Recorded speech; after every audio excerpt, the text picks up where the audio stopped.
والعاقبۃ للمتقین والصلاة والسلام علی رسولہ الامین محمد النبی الامی وعلی آلہ وصحبہ اجمعین اما بعد فاعوذ باللہ من الشیطان الرجیم بسم اللہ الرحمن الرحیم وَإِذْ يَرْفَعُ إِبْرَاهِيمُ الْقَوَاعِدَ مِنَ الْبَيْتِ وَإِسْمَاعِيلُ رَبَّنَا تَقَبَّلْ مِنَّا إِنَّكَ أَنْتَ السَّمِيعُ الْعَلِيمُ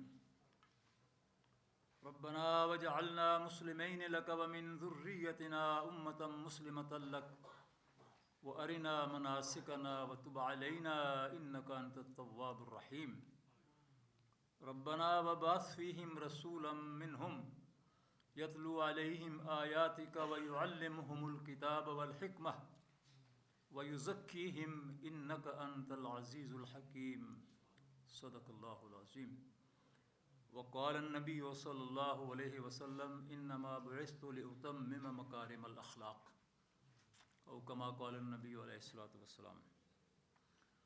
برادران محترم، رفقائے عزیز،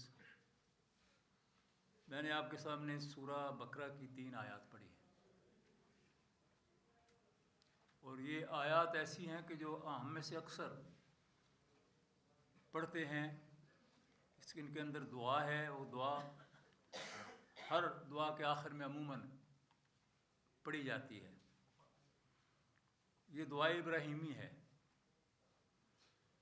اور یہ آیات جو ہیں 127، 128، 129 سورہ بقرہ کی آیات۔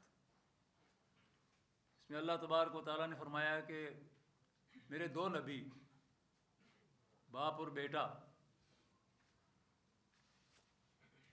حضرت ابراہیم علیہ السلام اور ان کے فرزند حضرت اسماعیل علیہ السلام، جب وہ میرے گھر کی تعمیر کر رہے تھے۔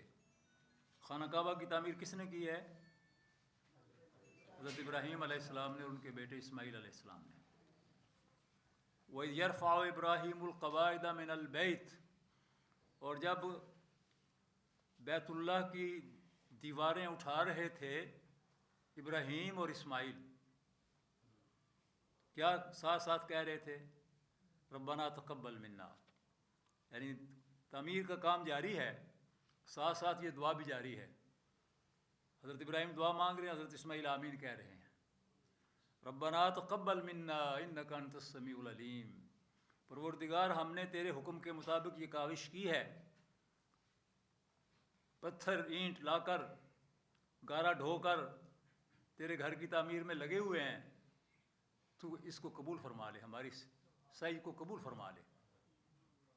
بے شک تو سننے والا اور جاننے والا ہے، ہمارے دلوں کی کیفیت بھی جانتا ہے، ہماری نیت کو بھی جانتا ہے، ہمارے عمل کو بھی جانتا ہے، اس کو قبول فرما لے۔ اے پروردگار، ہم دونوں کو اپنے مطیع فرمان بنا، وَجَعَلْنَا مُسْلِمَيْنِ لَكَ، اپنا مطیع فرمان بنا کہ ہمیشہ ہم تیرے حکم کے اوپر کاربند رہیں، کبھی بھٹک نہ جائیں،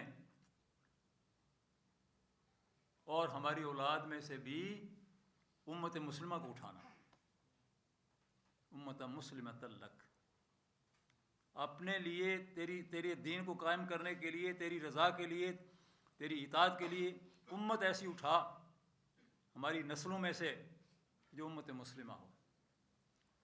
وَأَرِنَا مَنَاسِكَنَا، اور اپنی عبادت کے طریقے ہمیں سکھا دے، سمجھا دے، بتا دے۔ وَتُبْ عَلَيْنَا، اور ہم سے کہیں کوتاہی اور لغزش ہو جائے تو معاف فرما دے۔ اِنَّكَ أَنْتَ التَّوَّابُ الرَّحِيمُ، بلا شبہ تو بہت بخشنے والا اور بہت رحم کرنے والا ہے، بہت توبہ قبول کرنے والا اور بہت رحم کرنے والا ہے۔ ربنا وابعث فیہم رسولا منہم، اے ہمارے پروردگار، جو لوگ یہاں، جو نسل ہماری آگے چلے گی، ان کے درمیان اپنا رسول بھیجنا، ان میں سے، انہیں میں سے ہو، اجنبی نہ ہو ان کے لیے، اس کو پہچانتے ہوں، جانتے ہوں۔ یتلو علیہم آیاتک، ان کے سامنے وہ تیری آیات کی تلاوت کرے، یعنی وہ رسول جو ہے اس کے کیا کیا کام حضرت ابراہیم علیہ السلام نے، حضرت اسماعیل علیہ السلام نے اللہ کے سامنے عرض داشت میں پیش کیے۔ پہلی بات یہ کہ تیری آیات کی تلاوت کرے ان کے سامنے، اور ان کو الکتاب اور الحکمت کی تعلیم دے، اور وَيُزَكِّيهِمْ ان کا تزکیہ کرے، ان کو پاکیزہ بنا دے، ان کے اندر جو آلودگیاں ان کو دور کر دے، جو ان کے اندر نافرمانی کی بیماریاں پیدا ہو جائیں ان سے ان کو پاکیزہ کر دے۔ بلا شبہ تو ہر چیز پر غالب ہے، تو ہر چیز کی حکمت کو جانتا ہے۔ یہ دعا ہے، دعائے ابراہیمی، اور اس پر اسماعیل علیہ السلام نے آمین کہا، تو کہا دونوں باپ بیٹے کی دعا۔ جب آپ دعا مانگ رہے ہوتے ہیں تو آمین کہتے ہیں، تو آپ بھی اس دعا میں شامل ہیں۔ اگر ایک آدمی دعا مانگ رہا ہے اور 100 آدمی آمین کہہ رہے ہیں تو 101 آدمی دعا مانگ رہے ہیں، ایک آدمی نہیں مانگ رہا۔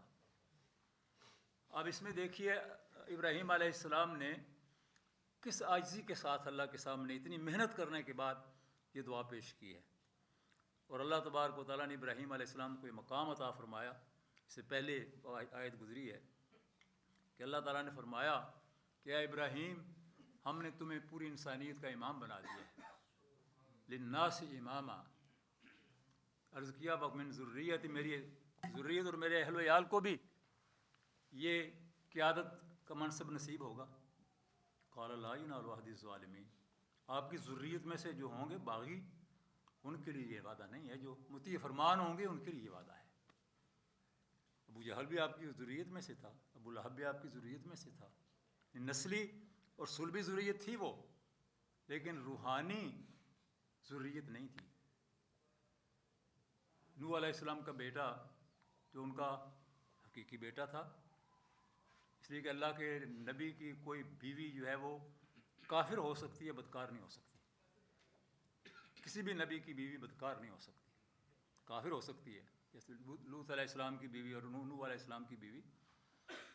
اس بیٹے کے بارے میں کہا کہ انہ لیس من اہلک، اے نوح تیرے اہل میں سے نہیں ہے۔ اس کا معنی یہ نہیں ہے خدا نخواستہ نعوذ باللہ کہ وہ آپ کے سلب سے نہیں ہے، معنی اس کا یہ ہے کہ وہ آپ کے دین میں نہیں ہے، آپ کے راستے پر نہیں ہے۔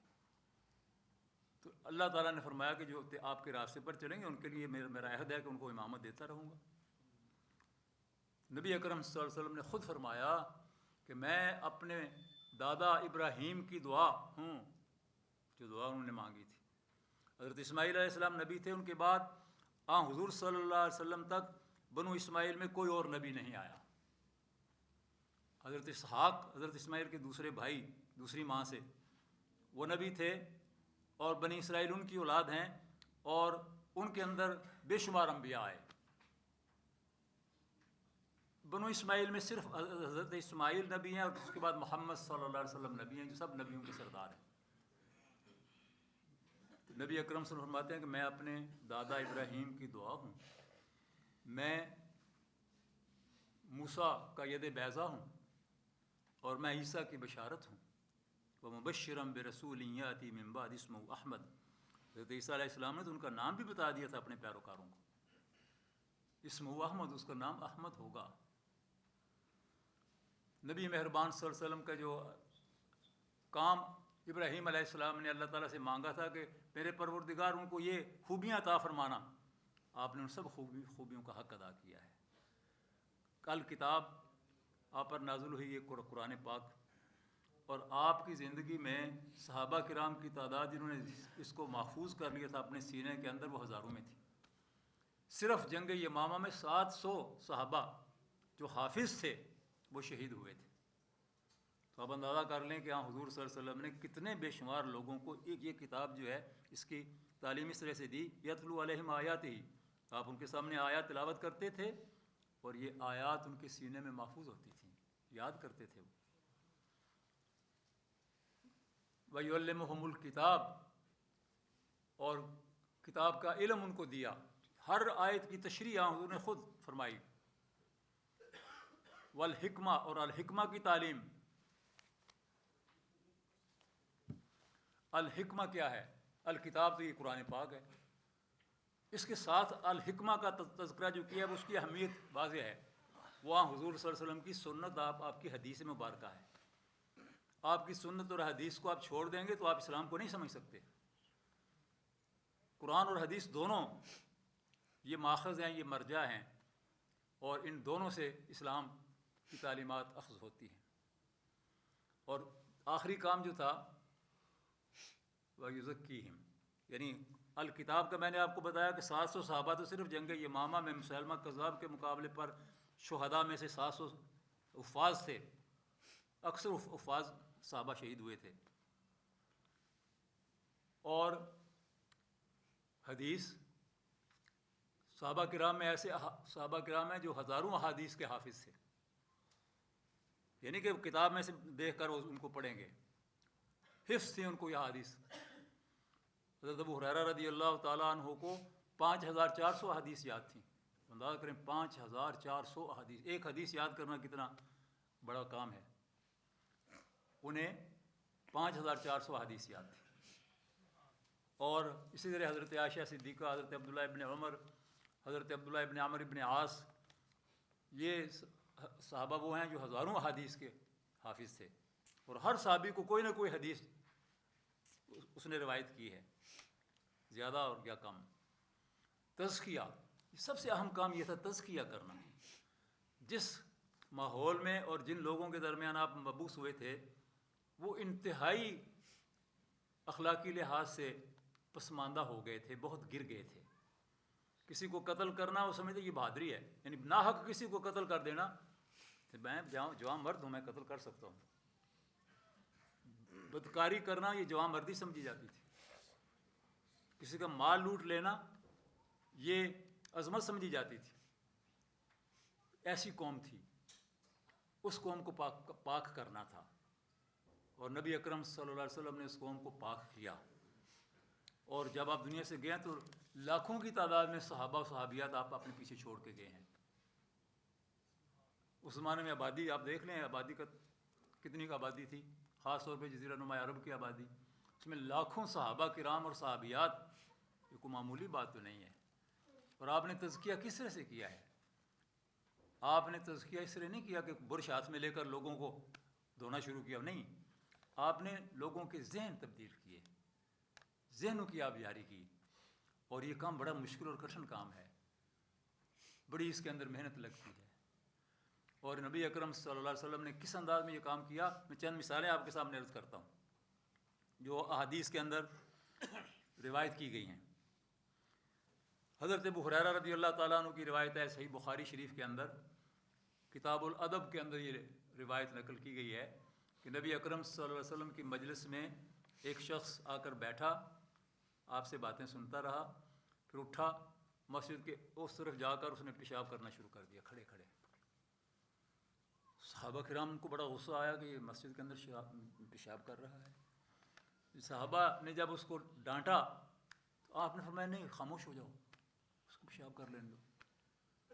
اب دیکھیں نا، بظاہر یہ کیسی بات ہے، لیکن آج کے دور میں میڈیکل کے ایکسپرٹس نے اور حکماء نے، اطباء نے بڑی تحقیق کے بعد یہ نتیجہ نکالا ہے کہ اگر کسی شخص کو سخت پیشاب آیا ہوا ہو اور وہ پیشاب کرنے لگے اور اس وقت اس کو روک دیا جائے تو اس سے اس کی موت واقع ہو سکتی ہے، اس کے اعضائے رئیسہ جو ہیں وہ متاثر ہو سکتے ہیں۔ آپ نے فرمایا اس کو پیشاب کرنے دو۔ ایک مثال ہمارے ہاں چلتی ہے، اگر یہ وہ مثال ہے لیکن سمجھانے کے لیے ہے وہ بھی، کہ اگر کوئی آدمی گھوڑے پر سوار ہو سے سخت پیشاب آ جائے تو وہ گھوڑے سے اترنے کی بھی زحمت نہ کرے، گھوڑے کے اوپر بھی پیشاب کر دے۔ اس کا مطلب یہ ہے کہ گھوڑے کے اوپر پیشاب کر دینا چاہیے۔ یہ بات سمجھانا مقصود ہے کہ یہ نہ کہے کہ میں آگے وہاں جا کر کر لوں گا، نہیں، اسی وقت اترے اور پیشاب کر لے۔ حضور صلی اللہ علیہ وسلم نے فرمایا کہ جس جگہ پر اس نے پیشاب کیا اس کو پانی سے دھو دو۔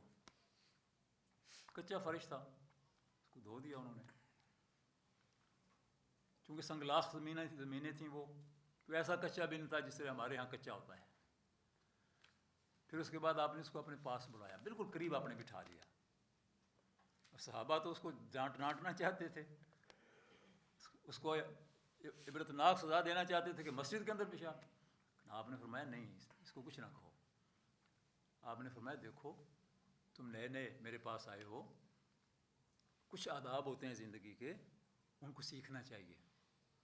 فرمایا کہ راستوں کے اوپر بھی پیشاب نہیں کیا جاتا، اور مسجد تو عبادت خانہ ہے، یہاں تو تھوکنا بھی منع ہے، اور جہاں جو راستے ہیں گزرگاہیں ہیں وہاں بھی پیشاب نہیں کیا جاتا، لوگوں کو تکلیف ہوتی ہے۔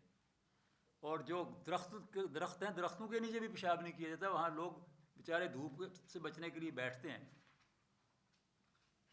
یہ آداب دیکھیں، اسلام نے کیا کچھ سکھایا ہے، مہذب زندگی جس کو ہم نے چھوڑ دیا ہے۔ ہماری گلی میں غلاظت جو ہے، اللہ کے نبی ارشاد فرماتے ہیں النظافۃ والطہارۃ من الایمان، پاکیزگی اور طہارت جو ہے یہ ایمان کا حصہ ہے۔ تو وہ صحابی سمجھ گئے اس بات کو، پہلے تربیت نہیں ہوئی تھی، اور انہوں نے حضور کی رحلت کے بعد روتے ہوئے یہ کہا، اس صاحب قبر کی رہنمائی تھی کہ میں گمراہ ہونے سے اور دوزخ میں جانے سے بچ گیا، اگر یہ نہ ہوتے تو میں دوزخ میں چلا جاتا۔ ہاں، حضور صلی اللہ علیہ وسلم کی مجلس میں اسی طرح بیٹھے بیٹھے ایک نوجوان نے ایک بات کہی، وہ اس سے بھی زیادہ سختی، صحابہ کرام کو اس پر تو غصہ آنا لازمی تھا۔ اس نے کہا کہ یا رسول اللہ، میں سارے کام کروں گا اور جو جو چیزیں آپ منع کرتے ہیں ان سے رک جاؤں گا، لیکن ایک کام میں نہیں کر سکتا۔ آپ نے پوچھا کیا؟ اس نے کہا میں بدکاری نہیں چھوڑ سکتا۔ ظاہر کسی بھی شریفانہ مجلس کے اندر یہ بات کرنا، صحابہ کو غصہ آیا تو آپ نے فرمایا نہیں نوجوان میرے پاس آ جاؤ۔ حضور صلی اللہ علیہ وسلم فرماتے تھے کہ اگر میں بھی دھتکار دوں تو ان کا ٹھکانہ کیا ہوگا؟ آپ نے قریب بلایا اور آپ نے بڑی حکمت کے ساتھ فرمایا، اچھا یہ بتاؤ کہ تمہاری ماں ہے نا؟ جی ہے۔ تمہاری بہن بھی ہے؟ جی ہے۔ اچھا تمہاری ماں کے ساتھ تو تمہاری بہن کے ساتھ کوئی دوسرا آدمی اسی طرح یہ عمل کرنا چاہے تو تمہیں اچھا لگے گا؟ نہیں جی بالکل نہیں۔ تو آپ نے فرمایا میرے عزیز، باقی لوگوں کی بھی یہی حالت ہے کہ ان کو بھی بات اچھی نہیں لگتی کہ کوئی ان کی خواتین کے ساتھ ایسی حرکت کرے، ایسا خیال کرے۔ اس نے کہا جی میری سمجھ میں بات آ گئی ہے، میں آپ سے وعدہ کرتا ہوں۔ جب اس نے یہ کیا کہا کہ میں وعدہ کرتا ہوں کہ میں یہ کام بالکل نہیں کروں گا، اپنے دامن کو بچا کے رکھوں گا، تو اللہ کے نبی نے، دیکھو کتنی عظیم بات ہے، اللہم اغفر لہ ذنبہ، اے اللہ اس کے جو گناہ ہیں معاف فرما دے، وطہر قلبہ، اور اس کے دل کو پاک کر دے، وحسن فرجہ، اور اس کی شرمگاہ کی حفاظت فرما۔ اس کے حق میں یہ دعا فرمائی اور اس کی ایسی اصلاح ہوئی کہ وہ مثال بن گیا لوگوں کے لیے۔ یہ جو میں نے آپ کے سامنے بیان کیا ہے یہ بھی حدیث کے اندر نقل ہوا ہے، اور اس کے راوی جو ہیں وہ حضرت ابو امامہ ہیں، اور حضور صلی اللہ علیہ وسلم نے اپنی مجلس کے اندر جب ان ایسے لوگوں کو ڈانٹ پلائی صحابہ نے، تو آپ نے اپنی مجلس کے اندر میں ہی فرمایا انما بعثتم میسرین ولم تبعثوا معسرین، تمہیں اللہ تعالیٰ نے تمہاری امت کو پیدا کیا لوگوں کے لیے آسانیاں پیدا کرنے کے لیے، لوگوں کے لیے مشکلات اور رکاوٹیں ڈالنے کے لیے نہیں۔ داعی حق کا کام ہی یہ ہے کہ وہ محبت کے ساتھ، میٹھے بول کے ساتھ لوگوں کے دل جیتے۔ لوگوں کے دل سختی کے ساتھ نہیں جیتے جا سکتے، ان کی گردن جھکائی جا سکتی ہے، لیکن دلوں کی تبدیلی جو ہے، ان کا تزکیہ، وہ نرم خوئی، خوش خلقی اور محبت کے ساتھ ہو سکتا ہے، اور یہی حضور صلی اللہ علیہ وسلم نے اختیار کیا۔ ایک بدو آیا مسجد میں، اس نے آ کر 2 رکعت نفل پڑھے اور بلند آواز سے دعا مانگنے لگا، اے اللہ مجھے بخش دے اور محمد صلی اللہ علیہ وسلم کو بخش دے اور کسی اور کو نہ بخش۔ اس کی تربیت نہیں ہوئی نا۔ تو حضور مسکرائے اور آپ نے فرمایا جس چیز کے اندر وسعت ہے اس کو تم تنگ کر رہے ہو، کیسے کر سکتے ہو؟ یعنی اللہ تعالیٰ کی رحمت میں تو وسعت ہے، تنگی نہیں ہے۔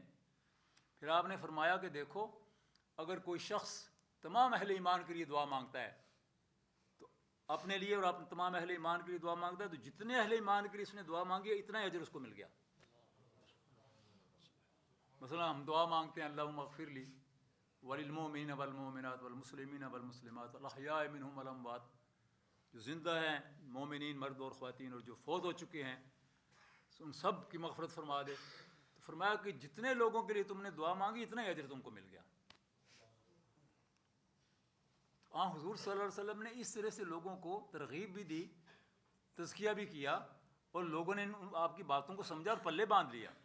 اب یہ بدو بھی جو ہے اب اس کا معمول بن گیا، جب بھی دعا کے لیے ہاتھ اٹھاتا تو تمام اہل ایمان کے لیے دعا مانگتا، یا اللہ تمام اہل ایمان کو بخش دے۔ نبی مہربان صلی اللہ علیہ وسلم کے واقعات بے شمار ہیں جس میں حضور صلی اللہ علیہ وسلم بڑے نرمی کے ساتھ لوگوں کو تعلیمات دیں۔ مثلا بدر کے میدان میں آپ کو فتح ملی، یہاں بھی دیکھیے تزکیہ اور تربیت کا پہلو۔ جب کامیابی ملی تو حضور صلی اللہ علیہ وسلم فاتحانہ مدینہ کی طرف آ رہے تھے۔ دنیا کی تاریخ میں اس جنگ میں جو کامیابی ملی ہے، ایسی کامیابی کبھی کسی کو نہیں ملی۔ اس یوم الفرقان خود اللہ تبارک و تعالیٰ نے فرمایا اپنی کتاب مبین کے اندر، فیصلے کا دن، کھرا اور کھوٹا بالکل الگ الگ ہو گیا۔ تو حضور صلی اللہ علیہ وسلم صحابہ کے ساتھ آ رہے ہیں، روحا کے مقام پر پہنچے جو مدینہ سے کچھ فاصلے پر ہے، تو وہاں انصاری صحابی سید الاوس حضرت اسید بن حضیر رضی اللہ تعالیٰ عنہ نے آپ کا استقبال کیا۔ وہ جنگ پر جانے کے وقت میں مدینہ میں موجود نہیں تھے، ورنہ وہ کسی جنگ میں پیچھے نہیں رہے، مبارکباد دی۔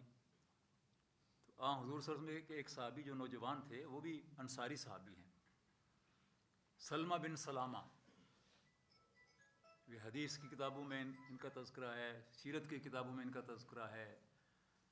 سلمہ بن سلامہ کہنے لگے چچا جان آپ کس بات پر مبارکباد دے رہے ہیں؟ خدا کی قسم وہاں تو عجیب منظر تھا، ہم نے ان لوگوں کو گائے اور بھیڑ کی طرح ذبح کر دیا، گاجر اور مولی کی طرح کاٹ دیا۔ اب حضور کے پاس 70 جنگی قیدی بھی ہیں جو اس جانب کے ہیں، اور جن کے بارے میں یہ بات کہی جا رہی ہے یہی ہیں کہ ہم نے ان لوگوں کو گاجر مولی کی طرح کاٹ دیا، بھیڑ بکری کی طرح کاٹ دیا۔ حضور صلی اللہ علیہ وسلم کی تو دور رس نگاہیں تھیں۔ آپ نے اپنے صحابی کو ذرا سرزنش کی، میرا سلمہ تم نے ٹھیک بات نہیں کی، یہ بات ٹھیک نہیں ہے۔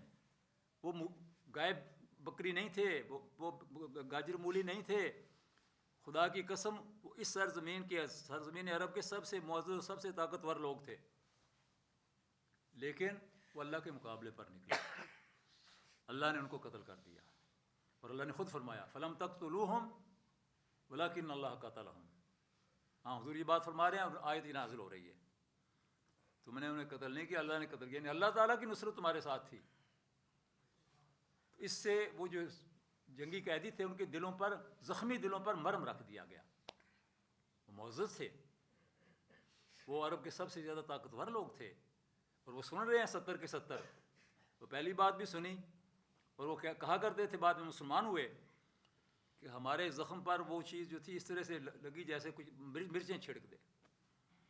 اور نبی اکرم صلی اللہ علیہ وسلم نے جب یہ الفاظ کہے تو ہمیں یوں محسوس ہوا کہ جیسے ٹھنڈا مرہم رکھ دیا گیا ہے، اور زخم مندمل ہو گئے۔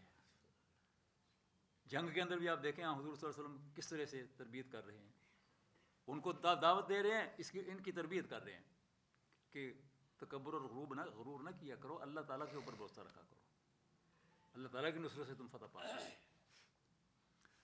اسی طرح سے نبی اکرم صلی اللہ علیہ وسلم نے جب حنین میں فتح حاصل کی، حنین کی جنگ جو ہے یہ بہت سخت جنگ تھی، قرآن نے بھی اس کا تذکرہ کیا لَقَدْ نَصَرَكُمُ اللَّهُ فِي مَوَاطِنَ كَثِيرَةٍ وَيَوْمَ حُنَيْنٍ إِذْ أَعْجَبَتْكُمْ كَثْرَتُكُمْ فَلَمْ تُغْنِ عَنْكُمْ شَيْئًا وَضَاقَتْ عَلَيْكُمُ الْأَرْضُ بِمَا رَحُبَتْ ثُمَّ وَلَّيْتُمْ مُدْبِرِينَ۔ حنین کے دن کو یاد کرو جب تمہیں اپنی کثرت کا گھمنڈ ہو گیا تھا، مکہ سے بہت سارے لوگ جو نئے مسلمان ہوئے تھے، اور بعض مسلمان نہیں بھی ہوئے تھے لیکن وہ اس لشکر میں شامل ہو گئے، بڑی تعداد تھی۔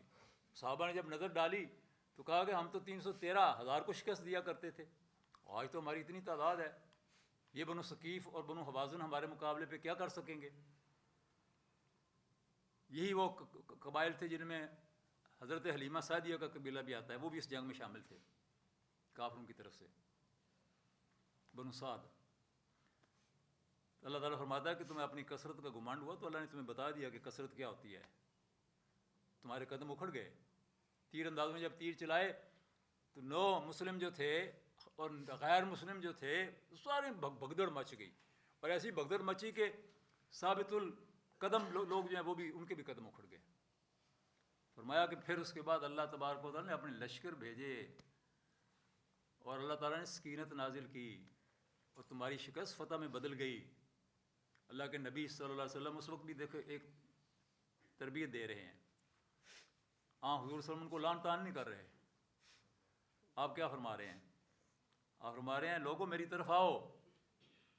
اور حضرت عباس رضی اللہ تعالیٰ عنہ کو آپ حکم دیتے جن کی آواز بہت بلند تھی، چچا جان لوگوں کو آواز دیں کہ اللہ کا نبی بلا رہا ہے.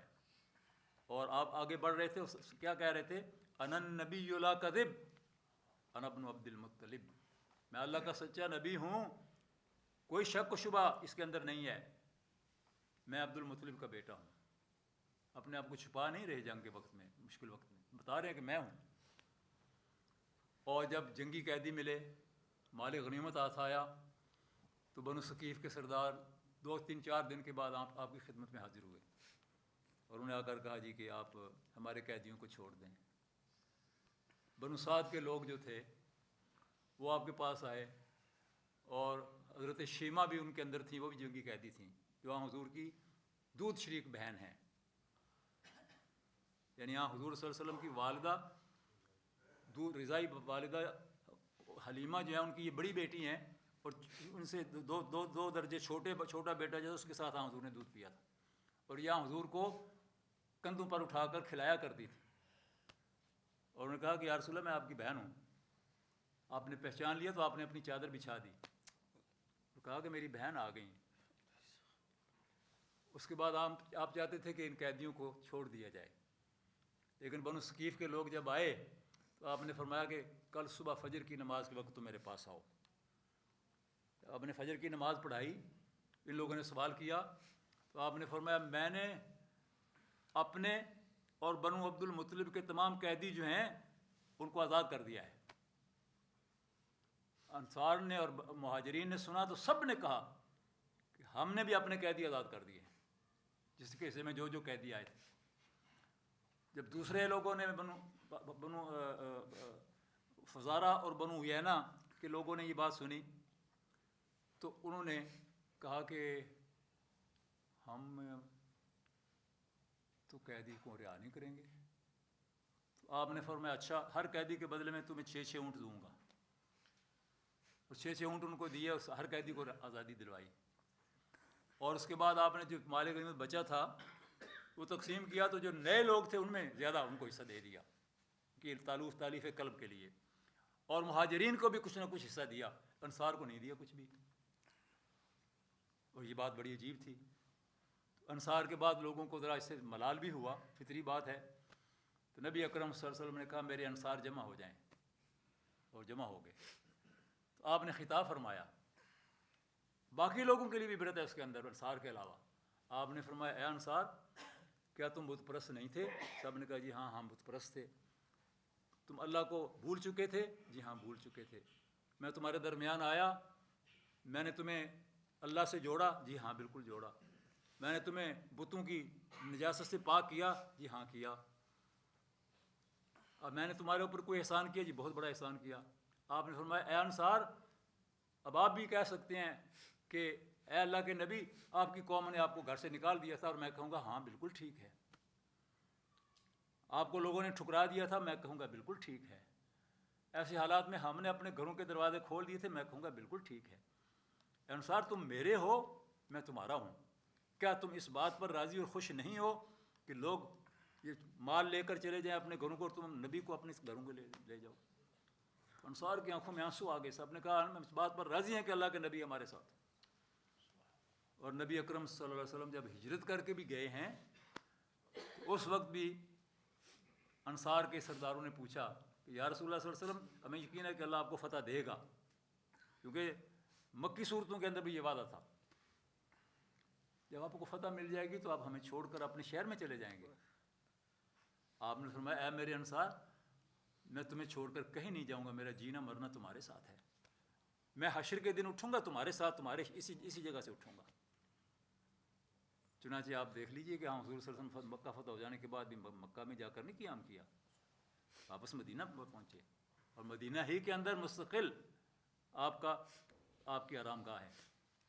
تو اس طرح حضور صلی اللہ علیہ وسلم نے مختلف مواقع کے اوپر مختلف قسم کے انداز اختیار کی. ایک دفعہ مرتبہ جنگ کے دوران کہیں جا رہے تھے ایک عورت پکڑ لی گئی جو گونگی تھی. وہ بول نہیں سکتی تھی، سن سکتی تھی، اس کی زبان نہیں تھی.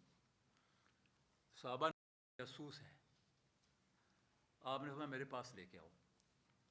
جب آپ کے پاس وہ آئی، سادہ سی عورت تھی، آپ نے فرمایا اللہ ہے؟ تو اس نے کہا ہے. آپ نے فرمایا اللہ کہاں ہے؟ آپ نے فرمایا اس کو چھوڑ دو، یہ مسلمان ہے. اور اس کو کہا کہ تم مسلمان ہو، تم جنت کی مستحق ہو. اس کو تو خوش ہو گئی.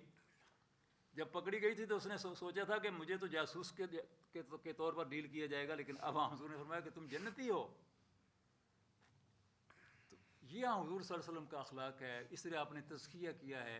اور وہ قوم جو اخلاق کو نہیں جانتی تھی وہ دنیا کے اخلاق بنانے والی قوم بن گئی. آپ نے فرمایا مجھے اللہ نے بھیجا اس لیے ہے کہ میں اخلاق کو مکمل کر دوں، اخلاق کو میں پاک کر دوں، اخلاق کو میں کمال تک پہنچا دوں. اور واقعی آپ نے کمال تک پہنچایا.